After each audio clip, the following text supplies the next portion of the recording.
Hello everyone, कैसे हो सभी और कैसी चल रही है सभी की पढ़ाई। घरेलू हिंसा आज हम लेकर आए हैं, जिसको हम आज पढ़ने वाले हैं फुल डिटेल में, बहुत अच्छे से, और ट्रिक का भी हम यूज़ करने वाले हैं।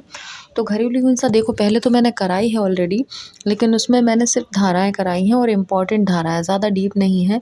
और ये बुक से है, वो मेरा अलग से मैंने डेटा निकाला था, लेकिन ये प्रॉपर बुक से है परीक्षा पोर्टल की, और इसमें काफ़ी अच्छा डिटेल में दिया हुआ है। तो मुझे फिर से मन हुआ बनाने का, तो मैंने फिर से आप लोगों के लिए लाई हूँ वीडियो घरेलू हिंसा पर, ठीक है। और ये फुल डिटेल में रहेगा, तो ध्यानपूर्वक इसको सुनना, समझना क्या होता है डोमेस्टिक वायलेंस, ठीक है। तो सबसे पहले परिभाषा देखेंगे। घरेलू हिंसा क्या होती है? महिलाओं के साथ दुर्व्यवहार अर्थात शारीरिक क्रूरता, अपहानि या जीवन या अंग या स्वास्थ्य को खतरा, या लैंगिक दुर्व्यवहार अर्थात महिलाओं की गरिमा का उल्लंघन, महिलाओं का अपमान या तिरस्कार करना या अतिक्रमण करना, या मौखिक या भावनात्मक दुर्व्यवहार करना, अपमान करना, गाली देना या आर्थिक दुर्व्यवहार करना अर्थात आर्थिक या वित्तीय संसाधनों जिसकी वह हकदार है उससे उसको वंचित रखना, मानसिक रूप से परेशान करना, यह सब घरेलू हिंसा करवाते हैं, ठीक है, कहलाते हैं। यहाँ हम घरेलू हिंसा संबंधित कुछ महत्वपूर्ण धाराओं को जानेंगे। तो धारा इसमें जान लेते हैं अपन, ठीक है। पहली आती है धारा आपकी, देखो पहली और दूसरी में तो पता ही है, पहली में क्या होता है, कहाँ कहाँ इसका विस्तार है क्या नहीं है, नाम क्या है इसका। धारा 2 में परिभाषाएं आ जाएंगी। अब धारा 3 में क्या है वो छोड़ो, अभी अपन धारा 4 पकड़ते हैं, ठीक है। धारा 4 क्या कहती है? घरेलू हिंसा से महिलाओं का संरक्षण अधिनियम 2005 की धारा 4 में यह प्रावधान है कि घरेलू हिंसा किया जा चुका हो या किसी महिला के साथ किया जाने वाला हो या किया जा रहा हो, इसकी सूचना कोई भी व्यक्ति संरक्षण अधिकारी को दे सकता है, जिसके लिए सूचना देने वाले पर किसी प्रकार की कोई जिम्मेदारी तय नहीं की जाएगी, ठीक है। ये धारा 4 में दिया हुआ था। और इसके बाद आती है घरेलू हिंसा अधिनियम की धारा 5 क्या बोलती है? तो धारा 5 कहती है, घरेलू हिंसा से महिलाओं का संरक्षण अधिनियम की धारा 5 में यह प्रावधान है कि यदि घरेलू हिंसा की कोई सूचना किसी पुलिस अधिकारी या संरक्षण अधिकारी या मजिस्ट्रेट को दी गई है, तो उनके द्वारा पीड़िता को जानकारी देनी होगी कि उसे संरक्षण आदेश पाने का, सेवा प्रदाता की उपलब्धता, संरक्षण अधिकारी की सेवा की उपलब्धता, मुफ्त विधिक सहायता प्राप्त करने का, परिवाद पत्र दाखिल करने का अधिकार प्राप्त है, पर संज्ञेय अपराध के लिए पुलिस को कार्यवाही करने से यह प्रावधान नहीं रोकता है, ठीक है। तो मतलब उसको ये जो कौन कौन आपके पुलिस अधिकारी, संरक्षण अधिकारी और मजिस्ट्रेट, ये लोग महिला को जानकारी देंगे कि उसको ये बेनिफिट मिलेगा, ये सुविधाएं मिलेंगी ये केस के दौरान, ठीक है। तो नेक्स्ट देखेंगे। अच्छा, इसमें थोड़ी बात और नोट कर लेना, जो इसमें कि शायद दी हो, लेकिन मैं अभी आपको प्रोएक्टिवली बता दे रही हूँ कि इसमें कितनी अध्याय और कितनी धारा है, ये देख लो थोड़ा सा, क्योंकि पूछता है एग्ज़ाम में कि घरेलू हिंसा में कितनी अध्याय हैं। तो इसमें नोट कर लेना 5 अध्याय हैं। कितनी? 5 अध्याय हैं। और धाराएं कितनी हैं इसमें? 37 धाराएं, 37 धाराएं, ठीक है। 5 अध्याय और 37 धाराएं हैं, ठीक है। 5 अध्याय और 37 इसमें धाराएं हैं, ओके। तो देखो 5, पहली बात तो ये देखो 5 में आया है ये अधिनियम, घरेलू हिंसा अधिनियम कब है? 2005 का है, और 5 ही इसमें अध्याय हैं, ठीक है। और 3 और 7 यानी 3 7 37 इसमें धारा हैं। कितनी? 37 इसमें धारा हैं। अच्छा देखो, एक और बात होती है, आजकल देख सकते हो कि क्या होता है कि जो शादी वगैरह होती है आजकल, महिलाएं लेट ही शादी करती हैं, लगभग 30-35 साल में शादियां हो रही हैं, है ना। महिलाओं की जॉब में रहती हैं या नहीं करना है तो करती हैं। तो वैसे भी शादी के क्या होता है कि 1-2 साल तक तो लड़ाइयाँ बहुत रेयर होते हैं कभी हो, और शादी के 2-3 साल बाद यानी लगभग जब वो 37 साल की हो जाती हैं तभी लड़ाई झगड़े प्रारंभ होते हैं। है ना, हस्बैंड वाइफ में अनबन या कुछ भी। तो ऐसे 37 याद रख लेना कि 37 साल की एज में अधिकतर लड़ाई झगड़े होते हैं। वैसे तो नए-नए एज में नहीं होती हैं लड़ाइयाँ। तो ऐसे याद रख लेना कि 5 अध्याय यानी 5 में आया था और 37 धाराएँ हैं, तो 37 साल में अब ये शुरू हो जाता है आपका घरेलू हिंसा। ठीक है, ऐसे थोड़ा-सा ट्रिक से याद कर लेना। और 26 अक्टूबर 2006 को ये लागू हुआ था। ठीक है, कब हुआ था? 26 अक्टूबर, ठीक है, अक्टूबर 2006 में ये लागू हुआ था। ये थोड़ा-सा ऐड कर लेना इसमें। और भी थोड़ी-सी चीज़ें हैं वो मैं यहाँ पे करा दे रही हूँ, आप चाहो तो इसका स्क्रीनशॉट ले लो और आगे बढ़ते हैं। ठीक है, आगे देखते हैं।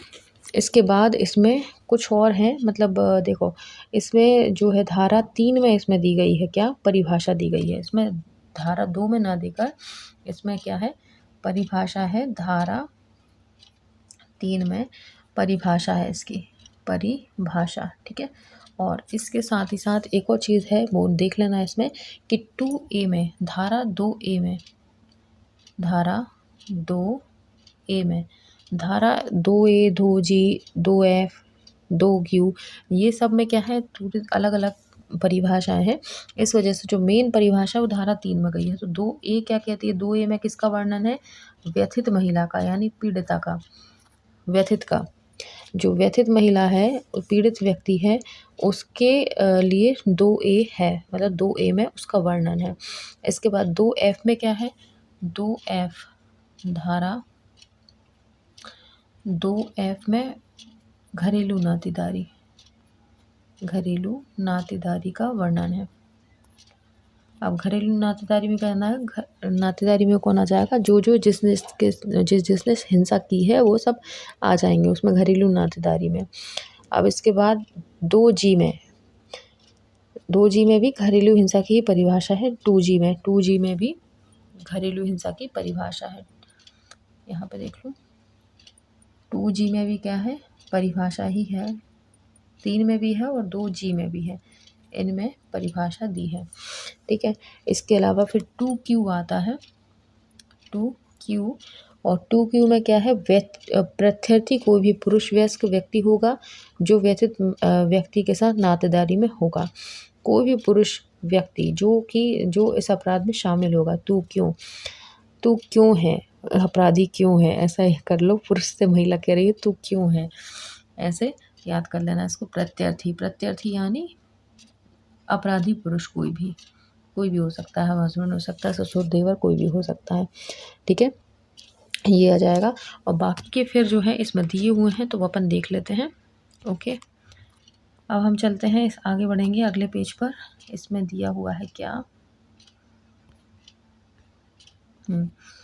अगला है हमारा, सीधे आते हैं धारा 10 पर। धारा 10 क्या बोल रही है यहाँ पे? धारा 10 कहती है घरेलू हिंसा से महिलाओं के संरक्षण। घरेलू हिंसा से महिलाओं का संरक्षण अधिनियम 2005 की धारा 10 में यह प्रावधान है कि सेवा प्रदाता जो नियमतः निबंधित हो वह भी मजिस्ट्रेट या संरक्षण अधिकारी को घरेलू हिंसा की सूचना दे सकता है।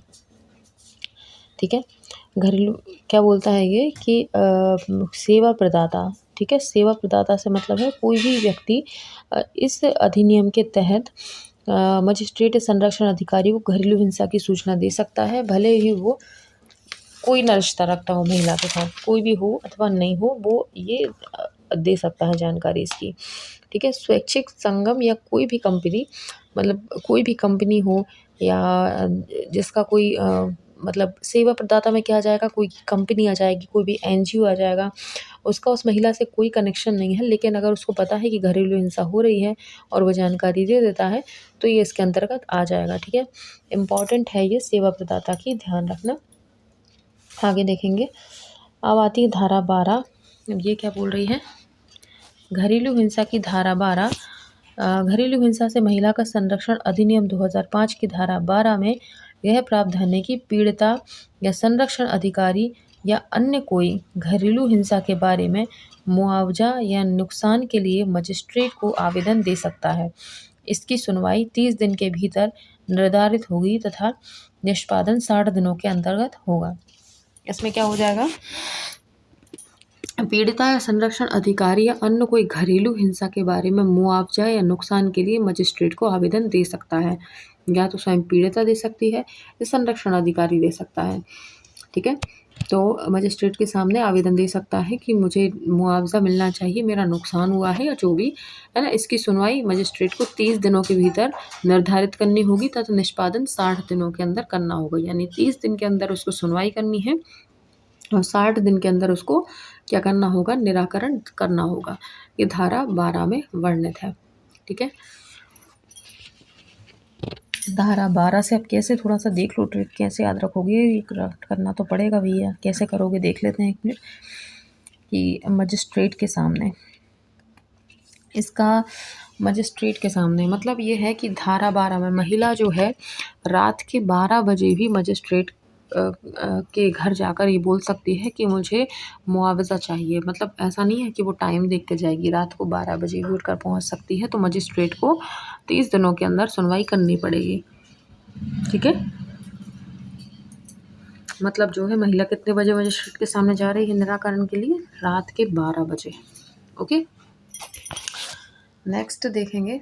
हाँ, और इसकी भी देख लो, लगे हाथ लगे हाथ क्या देख लो ये इसमें क्या हो रहा है। सेवा प्रदाता, धारा 10, सेवा प्रदाता। सेवा प्रदाता कितनी प्रकार की सेवा देता है, 10 प्रकार की, 10 तरह की सेवा प्रदाता सेवा देता है। यानी धारा 10 में सेवा प्रदाता का प्रावधान है।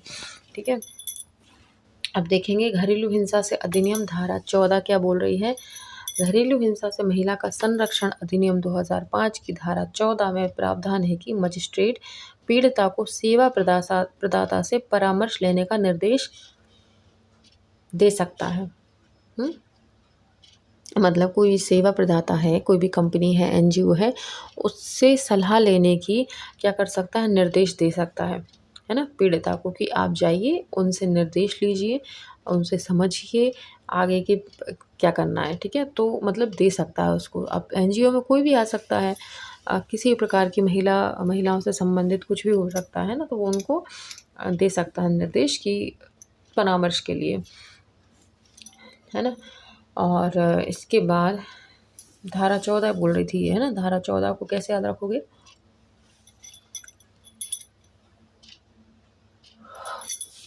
इसमें काउंसलिंग वगैरह भी आ जाएगी। महिलाओं की, मतलब पुरुषों की, दोनों को बुलाकर काउंसलिंग कराते हैं ना कि आगे से ऐसा नहीं करोगे, है ना। इसमें कई लोग आ जाते हैं, तो इस ऐसे याद रख सकते हैं।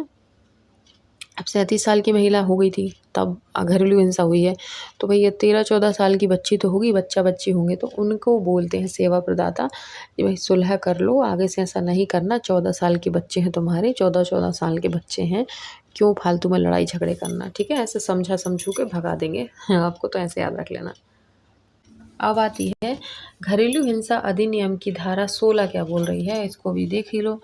घरेलू हिंसा से महिला का संरक्षण अधिनियम 2005 की धारा 16 में यह प्रावधान है कि पक्षकार यदि इच्छा करे तो कार्यवाही बंद कमरे में हो सकती है। धारा 16 क्या बोलती है कि अगर महिला चाहती है कि उसकी बदनामी ना हो, जग हंसाई ना हो, भाई बंद कमरे में कार्यवाही कर लो, तो बिल्कुल हो सकती है।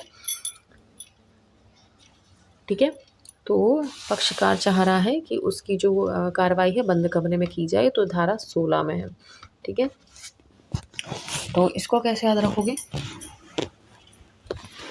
कि लोग क्या करें, लोग जो है 17 तरह की बातें ना बनाएं। नहीं, 17 तरह की तो रहने दो, 17 की तो आगे हमको काम आएगी। ऐसा कर लो कि अभी उसने क्या बोला था, 14 साल के बच्चे हैं तुम्हारे, अब वो बोल रही है कि बच्ची 16 साल की होने वाली है, अगर बदनामी हो जाएगी तो कल को उसकी शादी कैसे करेंगे, ऐसे याद कर लो। ठीक है, धारा 16 में क्या है, बंद कमरे में कार्रवाई। तो महिला क्या बोल रही है कि बंद कमरे में कार्रवाई कीजिए, हमारी 16 साल की बच्ची है, होने वाली है बच्ची, कल को उसकी शादी में दिक्कत आएगी, बदनामी होगी। तो ऐसे धारा 16 में क्या है, बंद कमरे में कार्यवाही है। ठीक है, नेक्स्ट देखेंगे। अगली बोल रही है हमारी क्या धारा, घरेलू हिंसा अधिनियम की धारा 17 व 18। अब ये क्या बोल रही है कि 17 व 18 में यह प्रावधान है कि पीड़िता को साझी गृहस्थ क्या है इसमें, साझी गृहस्थी में निवास करने का अधिकार होगा। जिस घर के खिलाफ उसने केस करा है, महिला को ये अधिकार है कि वहाँ जाकर भी वो रह सकती है। ठीक है? साझी गृहस्थी में निवास करने का अधिकार होगा और कानून प्रक्रिया के अतिरिक्त उसका निष्कासन नहीं किया जा सकेगा। उसके पक्ष में संरक्षण आदेश पारित किया जा सकेगा। मतलब भले उसने अपने सास-ससुर पे केस कर रखा है, पति पे केस कर रखा है, लेकिन उसी घर में उनकी छाती पे मूँग ढलने के लिए वो रह सकती है। ये इसका है कुल मिला के, ठीक है? भले तुमने केस कर रखा है, लेकिन अधिकार है भई, हम तो रहेंगे, हमारा घर रहेंगे हम। जब तक फैसला नहीं होता तब तक वो रह सकती है वहाँ पर, ठीक है?